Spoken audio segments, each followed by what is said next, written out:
প্রথমার্ধে একাধিক বিতর্কিত ঘটনা ঘটে গেল আর্জেন্টিনার ম্যাচে। দর্শক, টানটান উত্তেজনার হাড্ডাহাড্ডির রুদ্ধশ্বাস লড়াই দেখল ফুটবল বিশ্ব, যেখানে 2026 বিশ্বকাপ বাছাই পর্বের ম্যাচে আজ বাংলাদেশ সময় সকাল 6টায় মাঠে নামে আর্জেন্টিনা ও চিলি। নিজেদের ঘরের মাঠে চিলির বিপক্ষে এই ম্যাচে বেশ চাপেই পড়তে হয়েছে আর্জেন্টিনাকে।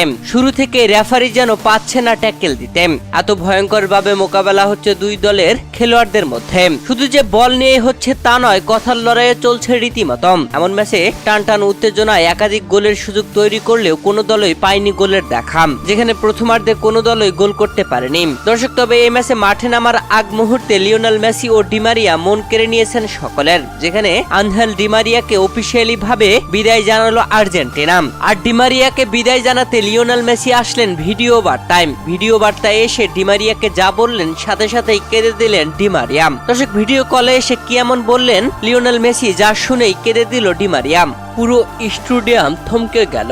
ডিমারিয়াকে বিদায় দিতে লিওনেল মেসি আসলেন ভিডিও বার্তায়। ডিমারিয়াকে মেসির বার্তা ছিল, আমি আশা করি আপনি আপনার পরিবার এবং প্রিয়জনদের সাথে এই সন্ধ্যাটি খুব উপভোগ করবেন। আমাদের যা বলার দরকার ছিল তা আমরা বলেছি। আমরা অনেক কিছু শেয়ার করেছি এবং কে ভেবেছিল এটি এভাবে শেষ হবে। আমরা শীঘ্রই আপনাকে অনেক মিস করব। মেসির এমন কথা শুনেই অঝরে কেঁদে দিলেন ডিমারিয়া।